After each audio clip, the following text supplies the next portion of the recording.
सर्वप्रथम महाकारुणिक सम्यक संबुद्ध को त्रिवार वंदन करते हुए तदोपरांत परम पूज्य बोधसत्व बाबा साहब डॉक्टर भीमराव अंबेडकर जी के प्रति कृतज्ञता का भाव प्रकट करते हुए तदोपरांत श्रद्धावान उपासक, श्रद्धावान उपासकाओं और बच्चों सभी के प्रति मंगल मैत्री की भावना प्रकट करते हुए आज इस अंबेडकर नगर सुजाता बुद्ध विहार में वर्षावास के पावन पुण्य अवसर पर यहाँ के लोगों ने श्रद्धा पूर्वक पूजा वंदना लेने के लिए, शील ग्रहण करने के लिए, धम्म देशना सुनने के लिए जमा हुए हैं। पुण्य का कर्म है। आवाज हमारी आ रही है आप लोगों तक? है तो पुण्य का काल है। पुण्य के काल में अधिक से अधिक पुण्य संचय करने का काम करना चाहिए। पुण्य संचय शील पालन से होता है। शील का पालन अधिक से अधिक करना चाहिए और उपोषित शील का पालन करना चाहिए। धर्म का आचरण करना चाहिए, धर्म को व्यवहार में लाना चाहिए। ये सारे पुण्यकर्म हमारी मदद करते हैं अगर पुण्यकर्म जमा करते हैं और ठीक प्रकार से हम जब शील का पालन करते हैं तो हमारे जीवन को सुधारने का काम करते हैं।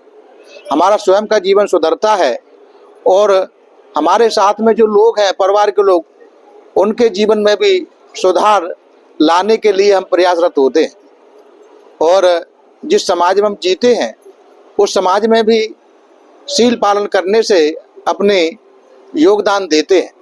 इसलिए हमें शील का पालन करना चाहिए। जीवन का आधार होना चाहिए। जैसे कोई सदग्रस्त है, अच्छे जीवन जीना चाहता है, सारे प्रकार के कष्ट पीड़ा से दूर होना चाहता है, तो उसे अपने जीवन का यह लक्ष्य बनाना चाहिए कि हमें शीलवान होकर जीवन जीना है। शीलवान जीवन कल्याणकारी होता है। भगवान बुद्ध ने कहा है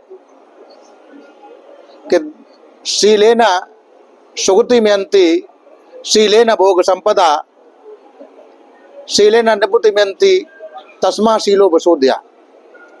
इस गाथा में भगवान बुद्ध कहते हैं कि शील से, शीलेन सुगतिमयन्ति, शील से, शील के पालन से सुगति प्राप्त होती है।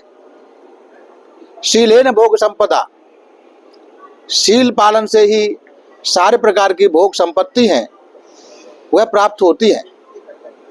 शीलेन निपुतिमयन्ति, शील पालन से ही निर्वाण जैसा पद है वो प्राप्त होता है। तस्मा शीलो विशोध्या, इसीलिए शील को परिशुद्ध करें, शील का पालन करें, ऐसा भगवान बुद्ध ने आदेश दिया है।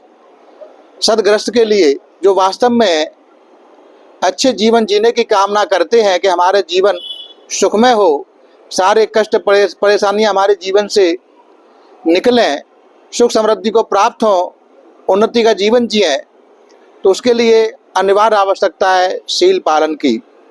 शील अनंत कल्याण करने वाला होता है। उपोषित का पालन करने वाले जो लोग हैं उससे और ज़्यादा पुण्य होता है। तो दैनिक जीवन में हमको 5 शील का पालन करना चाहिए। इसके अलावा महीने में 4 उपोषित होते हैं, उपोषित का पालन करना चाहिए। अपने भले के लिए, अपने परिवार के भले के लिए, समाज की भलाई में योगदान देने के लिए हमें इस प्रकार शील पालन करना जरूरी है। धर्म का आचरण करना जरूरी है।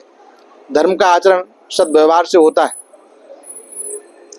इस प्रकार का भगवान बुद्ध का धर्म नहीं है कि अभी हमने आपको लोगों को शील दिए, आप लोगों ने वो शील बोल लिए, अब आपके जीवन से दुख दूर चले जाएंगे, सुख आपके जीवन में आ जाएंगे।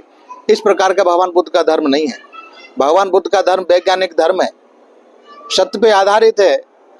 जब हम वास्तव में अपने दुखों को दूर करना चाहते हैं, सुखों की तरफ जाना चाहते हैं, तो हमें शील पालन करना पड़ेगा। ठीक प्रकार से, बोलने मात्र से नहीं। जब पालन करते जाएंगे तो अपने जीवन में देखेंगे अपने आप सुधार होने लगेगा। सारे प्रकार की आपत्ति विपत्ति हैं जो आएंगे, उनसे मुकाबला करने की शक्ति आपके अंदर पैदा होने लगेगी। वो बल आपके अंदर आ जाएगा शील पालन से, क्योंकि शील पालन से सारे प्रकार की सुगति प्राप्त होती है, ऐसा भगवान बुद्ध ने बताया है।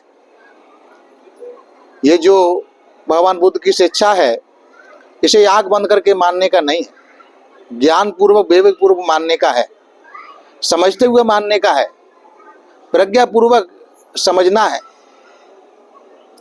हम यहाँ भगवान बुद्ध की मूर्ति, बाबा साहब की मूर्ति के सामने हम दिन रात अगरबत्ती मोमबत्ती जलाएं, पुष्प चढ़ाएं और पूजा वंदना करते रहें,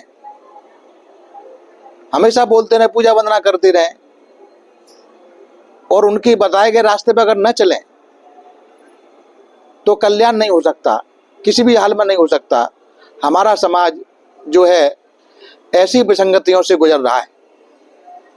समय आने पर विभिन्न प्रकार के मान्यताओं के आधार पर पूजा वंदना करने में विश्वास रखते हैं, व्रत उपवास करने में विश्वास रखते हैं, लेकिन आचरण में जो धर्म लाना चाहिए उसमें विश्वास नहीं रखते। कैसे कल्याण सधेगा? जैसे कोई पुत्र है या कोई पुत्री है, अपने माँ बाप की सुबह अगरबत्ती मोमबत्ती लगाकर पुष्प चढ़ाकर पैर छूकर वंदना करती है कि तुम्हें माता तुम्हें पिता, दोपहर में भी पूजा वंदना करती है, शाम में पूजा वंदना करते हैं, पुत्र और पुत्री तीनों समय माता पिता की पूजा वंदना करते, बड़े ठीक प्रकार से करते हैं, धूप अगरबत्ती फूल वगैरह से पैर छूकर बहुत अच्छे से पूजा करते, सम्मान करते हैं। लेकिन जब माता पिता कहते हैं बेटा बेटी से कि बेटा ये काम मत करो, ये काम ठीक नहीं है, नहीं सुनते। फिर कहते हैं बेटा इधर मत जाओ, उधर जाना ठीक नहीं है, नहीं मानते। जो माता पिता अपने बच्चों को अच्छी बातें बताते हैं वो बच्चे उनकी नहीं सुनते, नहीं मानते। लेकिन पूजा सुबह दोपहर शाम करते, बात एक भी नहीं मानते। जब कोई इस प्रकार का संतान होती है जो माता पिता की पूजा तो करती है सुबह दोपहर शाम तीनों टाइम, और बात नहीं मानते, अच्छी बातों को विचार नहीं करते, सुनते भी नहीं, तो कैसे भला हो सकता है? विचार करके देखिए। जो अच्छी बातें हैं, अगर हम माता पिता का वास्तव में सम्मान कर रहे हैं, गौरव कर रहे हैं, तो माता पिता जो हमें अच्छी दिशा दे रहे हैं, अच्छा जीवन दे रहे हैं, उस पर चलने का काम करेंगे तो वास्तव में हमारा भला होगा। अगर उनकी बातों को नहीं मानेंगे तो भला नहीं होगा। ऐसी बातों को समझते हुए तो हमारे जो इष्ट देव हैं, भगवान बुद्ध हैं, बाबा साहब हैं, इन्होंने जो हमें जीवन जीने का मार्ग बताया है, उस मार्ग पर न चलें और सुबह शाम पूजा वंदना करते रहें कि वर्षावास आ गया, हमको सुबह भी पूजा वंदना लेनी है, दोपहर में भी लेनी, शाम को भी लेनी है। लेकिन जो बताए हैं कि शीलों का पालन करने से कल्याण सधेगा, पूजा वंदना करना अच्छा है, श्रद्धा करना अच्छा है, सम्मान करना अच्छा है, बुरा नहीं है, लेकिन उसके साथ में हमें जो शिक्षा है उसको अपने अमल में लेके आना है, तो कल्याण का मार्ग खुलता है। तो इसीलिए जीवन में अगर उन्नति पाना चाहते हैं तो अपने जीवन में शील को अपना स्थान दो, प्रमुख स्थान दो, शील का पालन करो और कट्टरता के साथ पालन करो, कड़ाई के साथ पालन करो। आप देखोगे शील पालन से आपका मन शांत होगा।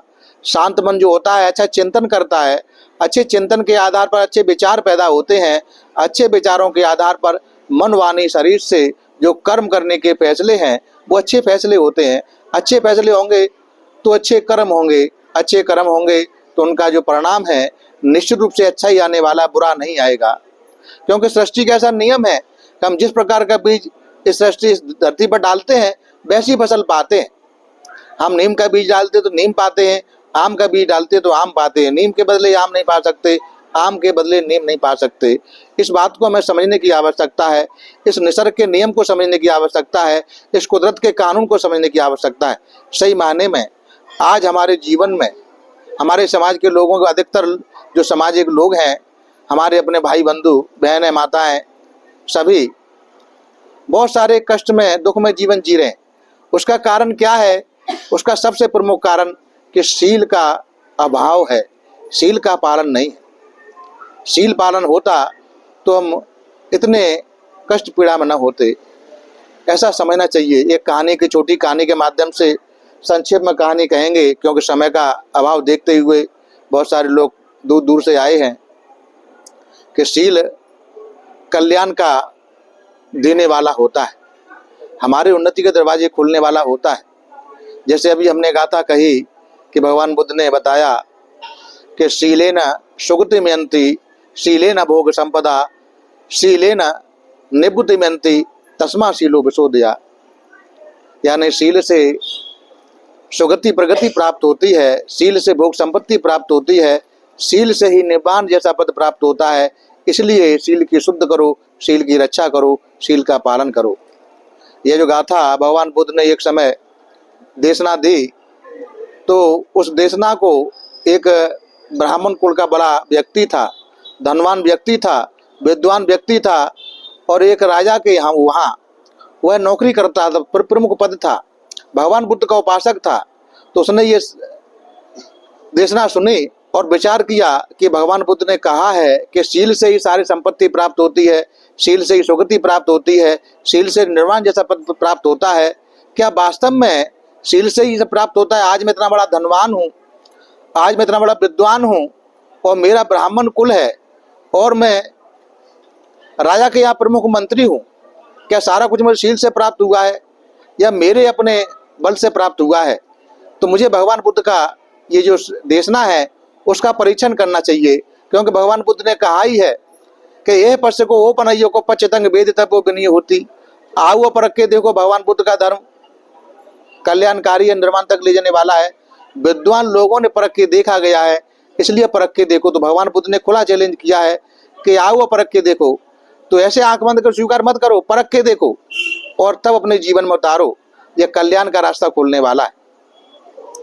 तो उस मंत्री ने सोचा कि भगवान बुद्ध ने जब परीक्षण के लिए कहा है, तो मुझे भी भगवान बुद्ध की वाणी का परीक्षण करना चाहिए। वाणी का परीक्षण करने के लिए वो सोचता है कि शील तोड़ के देखता हूँ, क्या वास्तव में शील से प्राप्त हुआ है या मेरे अपने प्रभाव से, मेरे अपने कुल के कारण, जाति के कारण प्राप्त हुआ है। तब वह सोचता है कि शील तोड़ूं, कौन सा तोड़ूं। अब शीलवान व्यक्ति था, भगवान बुद्ध का उपासक था, उसे परीक्षा लेनी थी शील की, भगवान बुद्ध की देशना की। तो प्राणी हिंसा ये नहीं कर सकता, क्योंकि किसी को जीवन दे नहीं सकता। अदन्ना दाना, चोरी का काम कर सकता हूँ, लेकिन कहाँ कर सकता हूँ? मैं इतना बड़ा मंत्री हूँ। तो राज दरबार में उसे खजाने की जांच के लिए रखा गया था, तो वहाँ चोरी कर सकता हूँ, ऐसे उसके मन में विचार आया।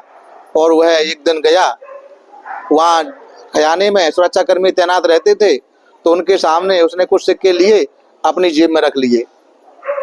सुरक्षाकर्मी ने सोचा कि ये इतना बड़ा महामंत्री है, राजा का विश्वास पात्र है और बड़ा धनवान है, ब्राह्मण कुल से है, भगवान बुद्ध का उपासक है, और ये सिक्के ले रहा है, तो हो सकता है कि चोरी नहीं कर सकता, क्योंकि इतना बड़ा धनवान है, हो सकता है सिक्कों की जांच करने के लिए ले रहा हो। तो सुरक्षाकर्मी ने कुछ नहीं कहा, वो चोरी करके आ गया। उसने सोचा कि देखो, मैंने चोरी की और मेरा कुछ नहीं हुआ, इसका मतलब ये है कि मेरे अपना ही बल है, शील का कोई योगदान इसमें नहीं है। फिर अगले दिन जाता है, फिर चोरी करता है। सुरक्षाकर्मी देखता है कि उसने फिर मुट्ठी भर के चोरी कर ली सोने के सिक्के। अब सोचता है कि ये जो राजा का खास मंत्री है, विश्वास पात्र है, और अगर राजा से कहूँगा राजा मेरी बात को मानेगा नहीं, तो किससे कहूँ? तो और मंत्री लोग उनके सामने जाता है। वह सुरक्षाकर्मी कहता है कि देखो, वो फलाने मंत्री हैं जो राजा के प्रमुख हैं, 2 दिन से हमारे यहाँ चोरी कर रहे हैं, खजाने से सिक्के ले रहे हैं। तो मंत्री बोलते कि पागल हो गए हो क्या? वह कितना धनवान व्यक्ति है, भगवान बुद्ध का उपासक है, कितना विद्वान मंत्री है, और राजा का सबसे खास है, वो चोरी काहे को करेगा? उसको कौन सी कमी है? कि मुझे पता था कि आप लोग भी मेरी बात का विश्वास नहीं करेंगे, इसलिए मैं राजा के पास नहीं गया, क्योंकि मुझे ही दंड मिलता। लेकिन मैं सत्य कह रहा हूँ, मेरी बात को आप विश्वास करो या ना करो, आजमा के देखो। जब सुरक्षाकर्मी ने ऐसा कहा कि मंत्री लोगों ने सोचा अगर वास्तव में आजमा की देखने की बोल रहा है तो कोई ना कोई बात इसकी सत्य लगती है, हमें परीक्षा करनी चाहिए। तब वो कहते हैं कि देखो तुम्हारी बात को हम ऐसे नहीं मानेंगे, हम तुम्हारी बात की परीक्षा करेंगे, उस मंत्री की परीक्षा करेंगे, अगर वो वास्तव में है तो उसको दंडित कराएंगे। तो अगले दिन जो आता है, पहले दिन कुछ सिक्के चुराए थे, अगले दिन उसने एक मुट्ठी, और अगले दिन में दोनों हाथों में सोने के सिक्के भरता है, और वहाँ जो छुप के बैठे थे मंत्री लोग वो निकल के आ जाते हैं, दोनों हाथ पकड़ लेते हैं। अरे तुम चोर हो, अपने को इतने ब्राह्मण कुल से कहते हो, इतने बड़े विद्वान अपने को कहते हो और धनवान हो और भगवान बुद्ध के उपासक कहते हो, राजा के खास हो, चोरी करते हो, इतना बड़ा तुम्हारा दुष्कर्म है, अपने को इतना भला बताते हो, हम तुम्हारी शिकायत राजा से करेंगे। और वो दूत भेजते हैं राजा के पास में कि राजन आपके जो प्रमुख मंत्री हैं वह चोरी करते पकड़े गए हैं।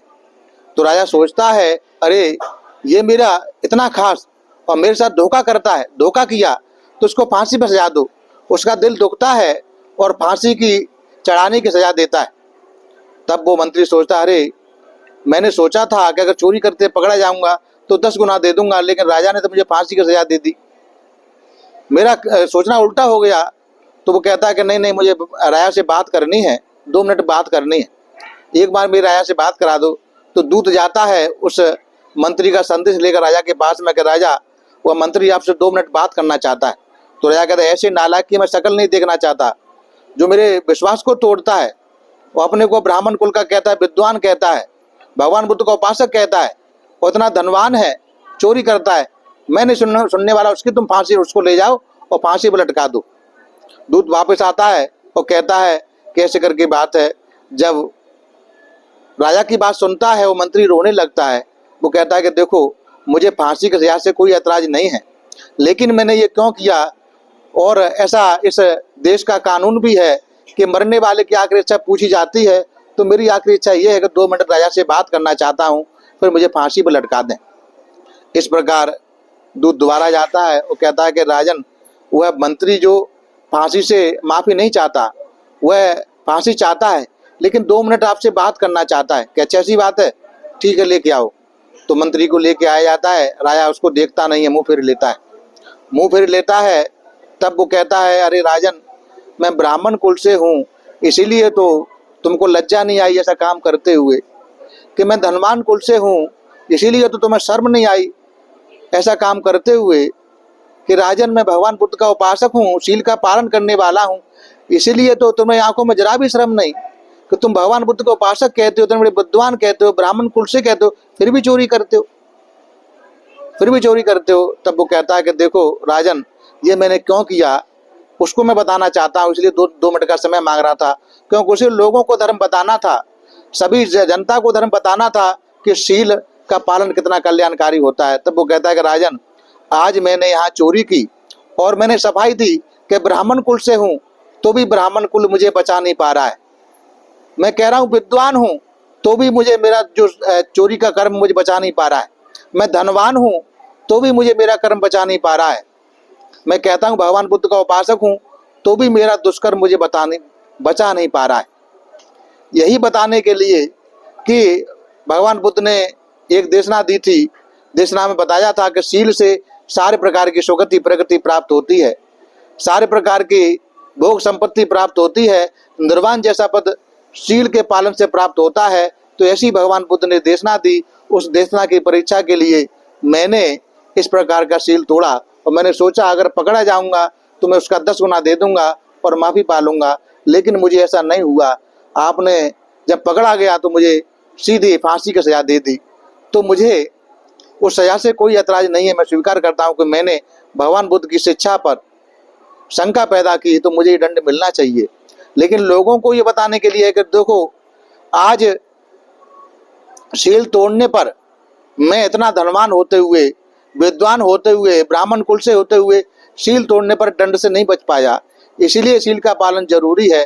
तो राजा सुनता है, अरे तुमने इसलिए कहा तो मैं तुम्हें माफ़ करता हूँ। तब वो कहता है कि नहीं राजा मुझे माफ़ी नहीं चाहिए, मुझे फांसी का सजा दीजिए। तब राजा कहता है ऐसा क्यों नाराज होते हो, अरे तुमने परीक्षा के लिए किया तो माफ है, अब क्यों ऐसा जिद कर रहे हो? अच्छा ठीक है, मैं तुम्हें आधा राज्य देता हूँ, तुम राज संपत्ति भोगो और रहो यहाँ पर। कि नहीं राजन, अब मैं ग्रस्त बनकर नहीं जी सकता, अगर आप मुझे क्षमा करना चाहते हैं तो मुझे प्रवज्जित होने की अनुमति दें। तो राजा कहता है ऐसा क्यों कहते हो, ऐसी नाराजगी क्यों है? कि नहीं राजन, नाराजगी नहीं है, मैं सोचता हूँ कि भगवान बुद्ध की देशना कितनी कल्याणकारी है। शील पालन से सारे प्रकार की संपत्ति प्राप्त, 5 शील के पालन से इतना मिलता है, अगर मैं भिक्षु बनकर 227 नियमों का पालन करूंगा तो कितना क्या प्राप्त कर सकता हूं।